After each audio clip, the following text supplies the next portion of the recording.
Shakespeare చెప్పాడు, try try and try at last you will succeed. క్రైస్తవుడికి జయం తథ్యం. గట్టిగా చెప్పండి, your victory is confirmed. Only thing is you have to keep trying. Keep trying my dear children of God.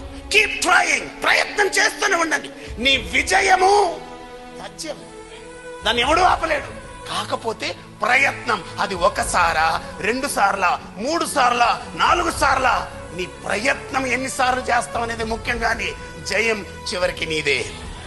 ఒక చెట్టు ఉంది, చెట్టు నిండా ఫలం ఉంది, నీ దగ్గర ఒక లారీ రాళ్ళుంది. చెట్టు ఉంది, చెట్లో ఫలాలు ఉన్నాయి, మామిడి పండ్లు ఉన్నాయి. నీ దగ్గర ఒక లారీ, పెద్ద 16 టైర్ల లారీ నిండా రాళ్ళుంది. ఏం చేయాలి కనకరాజు? ఒక్కటి ఉందనుకో, అయ్యో కొడితే పడుతుందో లేదని బాధపడాలా. ఒక లారీ రాళ్ళు ఉన్నాడు ఏం చేస్తాడు? ఇష్టం వచ్చినట్టు కొడతాడు, కళ్ళు మూసుకొని కూడా కొడతాడు. ఎందుకను? వీడి దగ్గర రాళ్ళకు తక్కువ లేదు. నీవు ప్రయత్నం చేయాలి, కానీ నీ ముందు ఫలము తొలగకుండా నీ ముందు ఎప్పుడు ఉంటుంది. నమ్మేవాడు పొందుకుంటాడు దీవెనలు. గుర్తుపెట్టుకో.